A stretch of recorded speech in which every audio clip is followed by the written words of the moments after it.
నమస్తే. ప్రజెంట్ మనం లకడి కపుల్లోని DGP office దగ్గర ఉన్నాం. అయ్యప్ప మాల వేసుకున్న ఎస్ఐకి మెమోలు జారీ చేయడంతో ఇక్కడ ఉద్రిక్త వాతావరణం నెలకొంది. సో మాట్లాడదాం, ఏమైంది అంటే అయ్యప్ప మాల వేసుకున్న వాళ్ళకి పోలీస్ వ్యవస్థలు కూడా ఇట్లా జరగడం కరెక్టేనా? అసలు 80% ఉన్న హిందువులపైనే ఈ దౌర్జన్యాలకి తెలంగాణలోనే మొదటి స్థానం అనుకుంటా. ఎందుకంటే హిందూ దేవాలయాల పైన, హిందూ వ్యక్తుల పైన, హిందూ ఆచారాల పైన, హిందూ ధర్మం మీద 20% ఉన్న ఎంఐఎం ఏవైతే నాయకులు ఉన్నారో వాళ్ళు ఇంత కక్షపూరితమైన చర్యలు తీసుకోవడం, దానికి కాంగ్రెస్ ప్రభుత్వం సపోర్ట్ ఉండడం ఒక సిగ్గుమాలిన చర్య. 80% మంది హిందువులు ఓటేస్తేనే ఇప్పుడు ఈ అధికారంలో కూర్చున్న కాంగ్రెస్ ప్రభుత్వము ఒక పోలీస్ వ్యవస్థలో అయ్యప్ప మాల్లో దీక్షలో ఉన్న ఒక అధికారునిపై మెమో జారీ చేయడం అనేది ఎంత దౌర్భాగ్యమైన చర్య అండి. అంటే మీ దగ్గర మీకు హిందువుల ఓటు బ్యాంకు లేదా? హిందువులు ఓటేస్తే మీరు గెలలేదా? 20% ఉన్న అంటే వాళ్ళకు రంజాన్లకు, ఇఫ్తార్ విందులకు వాళ్ళు గడ్డాలు వేయించుకొని టోపీలు పెట్టుకొని వస్తే, ఆఫీసులకు వస్తే వాళ్ళకు మాత్రం ఏమీ ఉండదా? ఒక ఓన్లీ హిందువుల పైనేనా ఈ కక్షపూరితమైన చర్య? అయ్యప్ప మాల అనేది చాలా పవిత్రమైన దీక్షతో చాలా మంది, కొన్ని లక్షల మంది మీరు చూస్తూనే ఉన్నారు. మొన్న కూడా తొక్కిసలాట జరిగింది. అంత పవిత్రమైన ఆచారం, దీక్షను వాళ్ళు చేసుకుంటూ ఇప్పుడు ఈ వ్యవస్థలో ఒక అధికారునిగా తన మాలలో ఉండి తనకి గడ్డాలు పెంచుకొని వచ్చి, డ్రెస్ వేసుకొని వచ్చి అనేది ఒక మెమో జారీ చేయడం, ఒక అధికార పొజిషన్ లో ఉండి వీళ్ళు ఇట్లా చేయడం, వీళ్ళు దేని సంకేతం చేస్తున్నారండి? అంటే మీరు ఎంఐఎం గుండాలు ఏం చేసినా వాళ్ళకు ఒత్తాసు పలుకుతూ ఉంటారా? హిందువులు మాత్రం అక్కర్లేదా? హిందువుల మనోభావాలు దెబ్బతీసే చర్య కాదా అండి ఇది? మీరు గుళ్ళ పైన దాడులు జరిగితే మీరు ఏం చేయరు, మీరు వ్యక్తుల పైన దాడి జరిగితే ఏం చేయరు. మొన్న మా గోరక్షకుని పైన దాడి జరిగితే ఇంతవరకు ఉలుకు లేదు, పలుకు లేదు. ఎక్కడికి పోయారండి ఎమ్మెల్యేలు, ఎంపీలు? మీరంతా మీరు ఎవరికి ఒత్తాసు పడుతున్నారు? 20% ముస్లింలకు ఒత్తాసు పడుతున్నారా? క్రిస్టియన్స్ ఒత్తాసు పడుతున్నారా? అంటే మా హిందువుల మనోభావాలు మీకు అక్కర్లేదా? మా హిందువుల ఓట్ బ్యాంక్ అక్కర్లేదు, మా మనోభావాల, మా అభివృద్ధి, మా ఏది అవసరం లేరు. పోయి పాకిస్తాన్ మీద ప్రేమ చూపించవచ్చు కదా. ఎప్పుడైనా ఒకరి మనోభావాల్ని గాని, హిందుత్వం పైన గాని ఇలా సిగ్గుమాల చర్య చేయడం అనేది కాంగ్రెస్ ప్రభుత్వం మొదటి నుంచి అలవాటే. ముఖ్యమంత్రి రేవంత్ రెడ్డి గారు జూబ్లీహిల్స్ ప్రచారంలో చెప్పిండు కదా, కాంగ్రెస్ అంటేనే ముస్లింలు అంటేనే కాంగ్రెస్ అని కూడా మాట్లాడిన పరిస్థితి కనిపించింది కదా. అందుకే కదా ఇప్పుడు వాళ్ళు గెలిపించుకున్నారు. అందుకే కదా ఎంఐఎం గుండాల దగ్గరుండి మరి డబ్బులు ఇచ్చి వసూలు చేసి దొంగ ఓట్లు వేయించుకొని గెలిచిండు.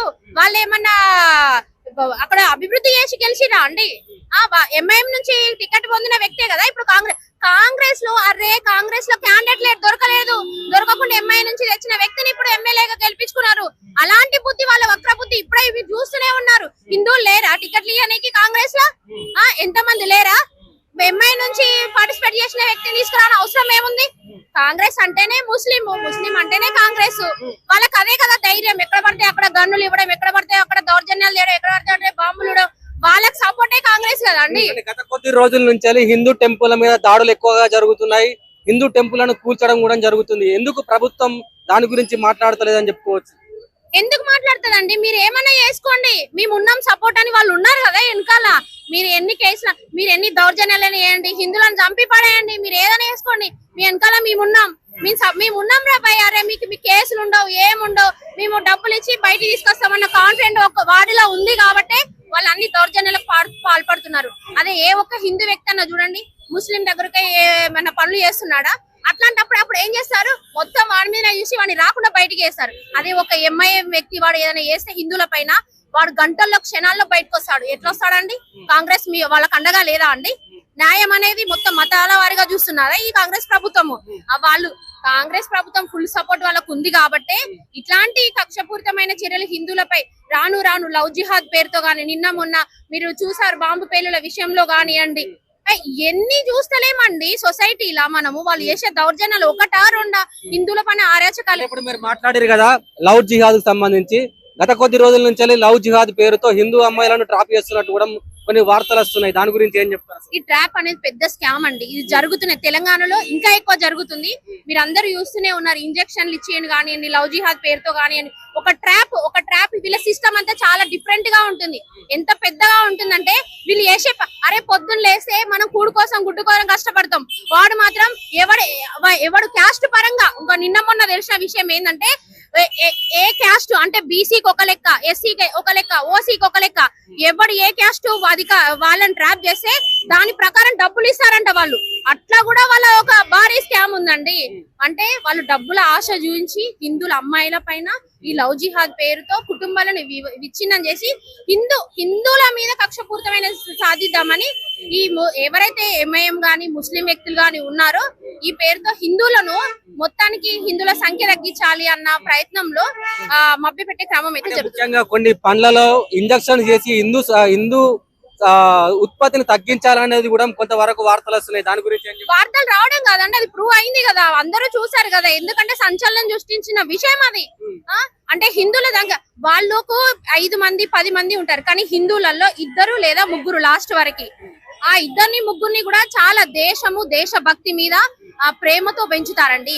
వాళ్ళలాగా మతము జిహాద్ అనే పేరుతోటి 10 మందిని కలిగి వదిలేసి ఇట్లా మత ఉద్దేశక ప్రేరేపితాలు చేయమని వదలరండి. హిందువులు ఎప్పుడైనా వాళ్ళ ధర్మం మీద వాళ్ళ కుటుంబం మీద దేశం మీద ప్రేమతో ప్రతి ఒక్క పిల్లవాడిని పెంచుతారు. ఉన్నది 2 కానీ వీళ్ళలాగా 5 మందిని 10 మందిని దేశం మీద వదిలేసి. నేను అందరినీ అనట్లేదు, ఎవరైతే మత విద్వేషాలకు పాటుపడే కొందరు ఉన్నారో అలాంటి వ్యక్తులు ఇలాంటి విధ్వంసాలకు దారితీస్తున్నాయి. లవ్ జిహాద్ పేరే కానివ్వండి, హిందువులను చంపే ప్రయత్నమే కానివ్వండి, హిందువుల సంఖ్యను తగ్గించే క్రమం గానీ ఇలాంటి చెత్త పనులు చేసుకుంటున్నారు. ఢిల్లీ బాంబ్ బ్లాస్ట్ ఘటనలో కూడా ఇస్లాం మతానికి చెందిన 15 మంది అరెస్ట్ అయ్యారు. అంటే అదే కమ్యూనిటీకి చెందిన వాళ్ళు ఈ బాంబ్ బ్లాస్ట్ కూడా దాడికి పాల్పడరని మనకు తెలిసింది కదా. 100% చాలా. మీ డాక్టర్ నే చూడండి, అరే పేషెంట్ దగ్గరికి చూపించుకోనికి వస్తారండి. అందులో హిందువులు ఉంటారు, క్రిస్టియన్స్ ఉంటారు, చాలా మంది ఉంటారు. కానీ ఓన్లీ పర్టికులర్ గా హిందువుల మీదనే ఇలాంటి చర్యలు తీసుకోవడం ఎంతవరకు కరెక్ట్ అండి? అరే మాతృదేవోభవ, పితృదేవోభవ, అతిథి దేవోభవ. డాక్టర్ ని కూడా ఒక దేవుడితో చూసే దేశం అండి మనది. అలాంటి డాక్టర్ దగ్గరికి పోతే మన హెల్త్ బాగుంటుంది, మనం బాగుంటుంది అని చూసుకోనికి పోతే వాళ్ళ దగ్గర క్రమంగా వాళ్ళకి ఇంజెక్షన్స్ ఇప్పించి వాళ్ళకి పిల్లలు పుట్టకుండా చేసి ఇలాంటి శస్త్రచికిత్సలు చేసి మందులు ఇచ్చి ఆమె ఏం చేస్తుందంటే, అంటే ఇలాంటి వాళ్ళది చాలా మంది ఉంటారు. మనకు వెలుగులోకి వచ్చింది ఒక సంఘటనే కావచ్చు, కానీ ఇలాంటి వాళ్ళది ఎంత ఉంది, టీం ఎంత ఉంది, అసలు వీళ్ళ ఎజెండా ఏందనేది ఖచ్చితంగా ప్రభుత్వం చర్య తీసుకోవాల్సిన అవసరం ఉంది. ఇది దేశం కోసం ఇది ఒక అడుగు ముందు వేసి దీన్ని కూడా ముందు తీసుకెళ్తే చాలా బాగుంటుంది. కేవలం పోలీస్ వ్యవస్థలోనే, పోలీస్ డిపార్ట్మెంట్ లో కాదు, మొన్న రీసెంట్ గా ఒక చిన్న పిల్లవాడు అయ్యప్ప మాల వేసుకొని స్కూల్ కి వెళ్తే కూడా స్కూళ్ళకే పంపించిన పరిస్థితి కనిపిస్తుంది. ఎందుకు మరి హిందువులనే ఇంత టార్గెట్ గా చేసుకున్నారంట? అవునండి, వాళ్ళ ఉనికి అనేది హిందూ అనేవాడు వాళ్ళ ఉనికి లేకుంటే వాళ్ళనే కదా నెక్స్ట్ జనరేషన్ నడిచేది. క్రమంగా హిందూ అనే వాడిని తగ్గిస్తూ ఉంటే, వాని మత ఆచారాన్ని తగ్గిస్తూ ఉంటే నెక్స్ట్ లీడ్ తీసుకునేది వాళ్ళే. కాబట్టి నెక్స్ట్ రాబోయే రోజులల్లా వాళ్ళ ముస్లిం గాని క్రిస్టియానిటీని గాని పెంచే దిశగా ఇవన్నీ చేసుకోవాలని ఒక క్రమం ఉండొచ్చు. ఇంకొకటి మాకు సపోర్టు కాంగ్రెస్ ప్రభుత్వం ఉంటది. మనం ఎలాగూ వీళ్ళ కమ్యూనిటీని తగ్గించి హిందువుల పైన మనం అణిచివేసే క్రమం లీడ్ తీసుకుందామని కూడా కావచ్చు. అఖండ భారత్ అని చెప్తుంటారు కదా.